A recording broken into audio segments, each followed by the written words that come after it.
Sir सियासत को art of possibilities कहा जाता है कि हमेशा सियासत पॉसिबिलिटी पे चलती है। तो सर खान साहब की रिहाई की भी कोई ना कोई पॉसिबिलिटी निकल ही सकती है। अगर निकलेगी तो वो क्या पॉसिबिलिटी हो सकती है? देखिए, इरफान सिद्दीकी बड़े समझदार आदमी, उन्होंने एक बड़ी खूबसूरत बात कल ही कही है। हुँ, वो कहा है कि जेल से बाहर आने का इख्तियार और तरीका खान साहब के पास है। हुँ। सर वो क्या तरीका हो सकता है? He has to take the right democratic course.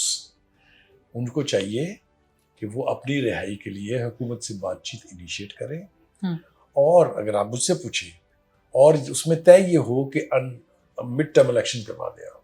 हुँ, ठीक है। मिड टर्म इलेक्शन शायद वो खान साहब इस पे तो मान जाएँ, पीछे टाइम ही थोड़ा रह गया है। तो क्यों नहीं मान रहे फिर? ये ऑफ़र दी गई है, आपको लगता है ये वाली दी मेरा गई ख्याल होगी? ये है कि ये ऑप्शन उनके पास है ये वाली? कि वो अगर हुकूमत के साथ बैठ के बातचीत करें एज ए पार्टी, तो इस ऑप्शन की पॉसिबिलिटीज मौजूद है। सर क्या लेकिन जितनी ताखीर करते जाएंगे वो, हाँ, हाँ। उतना ही ये सिस्टम स्टेबलाइज होता जाएगा। तो इसका मतलब कि जो डील ही वाली हैज वेरी ऑप्शन होगी लिटिल वो खत्म टाइम, हो जाएगी। Very little time, very little time. तो खान साहब इसके बारे में सोच रहे होंगे। उनकी तरफ से भी क्या कोई ऑप्शंस दी गई हैं गवर्नमेंट को? असल में खान साहब को उनकी पार्टी के लोगों ने और उनके घर के लोगों ने भी उनको ये बता दिया है कि आपके नाम से लोगों की पेंटें खराब हो रही हैं, आपकी जो दहशत है उससे हर जमीन कांप रही है, हर चोट कांप रहा है, वो उस इमेज से बाहर ही नहीं आ रहे। आपको क्या लगता है इसमें कितनी सदाकत है? मेरा ख्याल ये है कि उनको ये जो बैक एंड फोर्थ वाली है ना, जो यू टर्न वाली जो मास्टर क्वालिटीज है उनकी, हम्म, जिनको वो कहते हैं कि बड़े लीडरों की क्वालिटी होती है, इससे बाहर आना पड़ेगा। Hmm. He should say what he means. आपको नहीं लगता कि खान साहब इस वक्त पॉपुलर हैं? देखिए, उनकी पॉपुलैरिटी में तो कोई दो राय नहीं है, हम्म, लेकिन with the passage of time the government stabilize होती जा रही है, उनकी पार्टी फर्दर शटर हो रही है, उसके अंदर धराबंदियां बन रही हैं। फैमिली एक पेज पर नहीं है, वकला एक पेज पर नहीं है, पुराने जो साथी थे उनके वो एक पेज पर नहीं है, जो नए चलती गाड़ी के सवार है वो एक पेज पर नहीं है। तो लेकिन मुझे बताएं इम्पैक्ट कहाँ से बनेगा? लेकिन सर जो नस्ल तैयार की जिसके बारे में वो कहते थे मैं नस्ल तैयार करके जा रहा हूँ, ये तो खान साहब के साथ हैं। देखिए, उसके मुजाहरे के लिए 2-3 दफ़ा कोशिश की है खान साहब ने कि वो यूथ निकले बाहर। लेकिन सर जितनी नफरत उस यूथ में आ गई है वो सर बदल तो नहीं रही। देखें, बात यह है कि वो यूथ सिंध में नहीं है, हमने कराची में सिंध देखा में ना पीपल्स सर। पार्टी कैसे जीत रही है। हाँ सर, जैसे पंजाब में जीती है बिल्कुल उसी तरह। हम क्या देखें ना, फिर वही बात है। तो पीटीआई कैसे जीती थी? तो सर निज़ाम तो फिर आरटीएस एक ही तरह आरटीएस चल रहा है। बंद। आरटीएस ठीक है बैठ गया। भाई, no radical change has come in the system, hmm, no radical change has come, it's the same. यानी कल दोबारा फिर खान साहब अगर इक़्तिदार में आते हैं इसी सिस्टम के थ्रू आएंगे। उनकी कोशिश ये थी हम्म, कि वो एक ऐसा इनकलाब ले आए कि उनको किसी बैसाखी की जरूरत ना पड़े, but I think he over reacted a little too ahead of time. ठीक है सर। पीटीआई की जो इस वक्त की लीडरशिप है उसमें हमने देखा कि बहुत दफ़ा इल्ज़ामात लगे, अपनी पार्टी के लोगों ने लगाया कि ये दोनों जानिब खेलते हैं, ये कॉम्प्रोमाइज़ हैं। तो सर आप बताएं कि पीटीआई की कौन सी ऐसी लीडरशिप है, कौन कौन, जैसे सलमान अकरम राजा ले लीजिए, बैरिस्टर गौहर ले लीजिए। बैरिस्टर गौहर के बारे में तो फवाद चौधरी कहते हैं उन्हें सूबेदार से आगे कोई नहीं जानता। तो सर क्या ये वाली जो लीडरशिप है ये वाकई खान साहब को रिहा करवाना चाहती है? पहली बात तो यह है कि इसके बारे में एक पॉपुलर सेइंग है, मैं नहीं कह रहा ये, यानी ये आप अगर प्राइवेट महफिलों में बैठ के पीटीआई के लोगों से बात करें तो वो भी इसको मानते हैं, लेकिन जो असल बात है वो मुझे नहीं समझ में आ रही कि मुझे इस वक्त किस हद तक जाना चाहिए।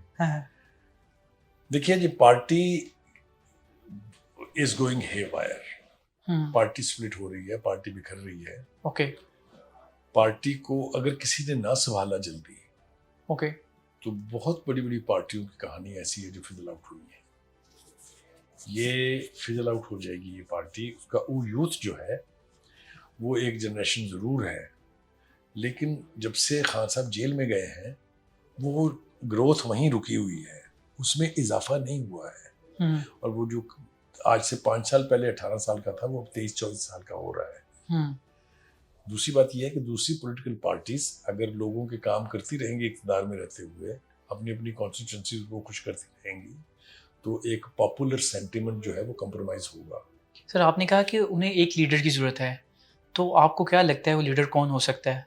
अलीमा खानम हो नहीं सकती नहीं, है? उस पार्टी में इमरान खान के बाद कोई नहीं है, नून लीग में नवाज शरीफ के खिलाफ कोई बात कोई नहीं है, और पीपल्स पार्टी में जरदारी के बाद कोई नहीं है।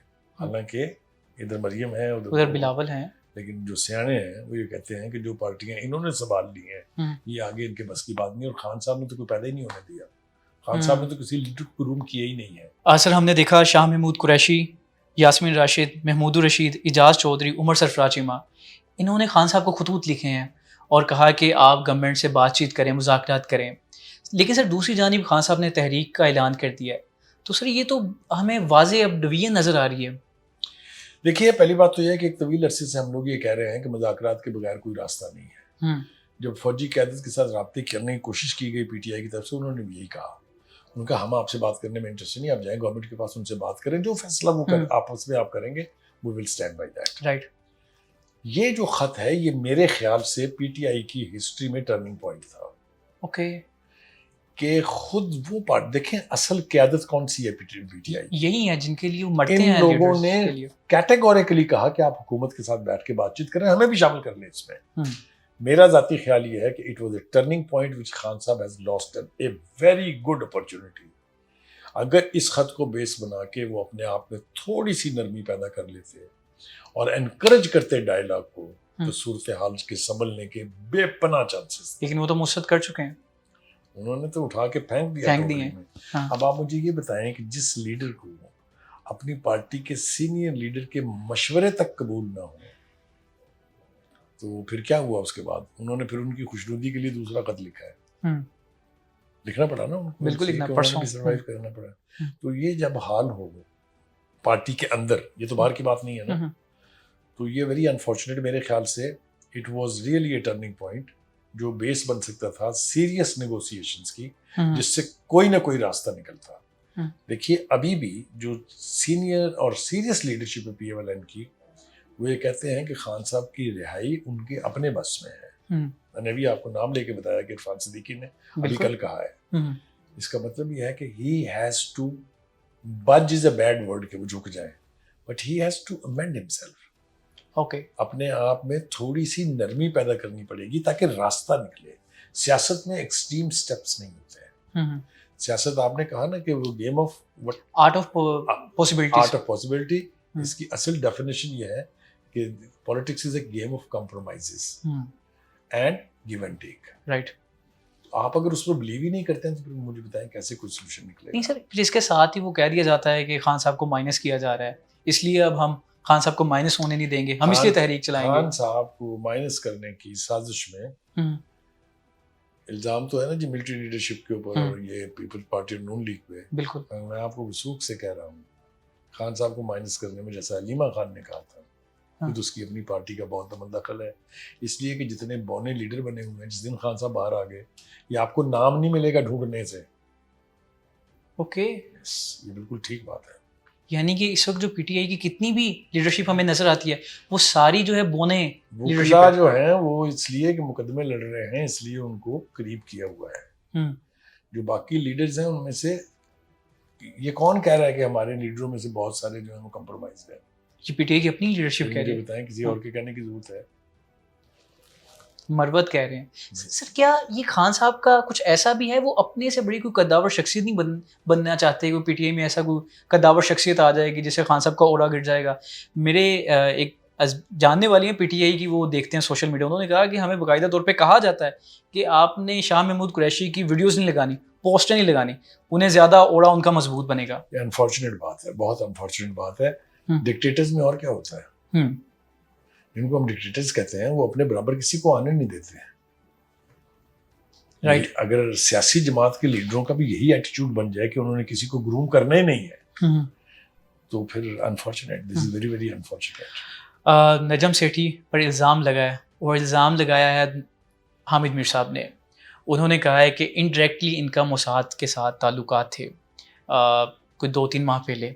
सर क्या पाकिस्तानी एक सहाफ़ी, मोसाद इजरायली एजेंसी है, हमारे यहाँ जो सबसे दुनिया की बुरी तरीन एजेंसी अगर हम किसी को समझते हैं वो मोसाद है, तो सर क्या एक सहाफ़ी के इंडायरेक्टली उनसे ताल्लुकात हो सकते हैं? पहली बात तो ये है कि खुद उनके बारे में भी बहुत सारे लोगों ने बहुत सा कुछ कहा हुआ है। हामिद मीर साहब के बारे में? जी, मैं समझता हूँ कि उनको ये नहीं कहना चाहिए था। हम्म। और मैं वसूख से कह सकता हूँ कि कोई भी बात और उनके बारे में कही जा सकती है, लेकिन नजम सेठी जैसा बंदा कभी इस तरह की हरकत करने का तसव्वुर भी नहीं कर सकता है। मैं उनके बिहाफ पे बड़े वसूख से कह रहा हूँ। इसलिए हामिद मीर साहब को चाहिए कि वो या तो इसको रिट्रैक्ट कर लें, कह दें कि मुझसे गलती से हो गया ये, वरना उनको ये साबित करना नामुमकिन होगा उनके लिए। लेकिन सर इस तरह की स्टेटमेंट जब नहीं इसराइल को एक्सेप्ट करने की बातें हो रही हैं, मैंने कहा है कि नहीं देनी चाहिए। और इसराइल को एक्सेप्ट करने के बारे में मैंने आपको कैटेगोरिकली बता दिया कि अभी मुझे कोई इतना बड़ा कदावर लीडर पाकिस्तान में दिखाई नहीं देता जो ये फैसला करे और फिर सर्वाइव भी कर जाए। सर आपने कहा कि मीर साहब पे भी इस तरह के बहुत सारे इल्ज़ामात हैं, सर किस तरह के इल्ज़ामात हैं?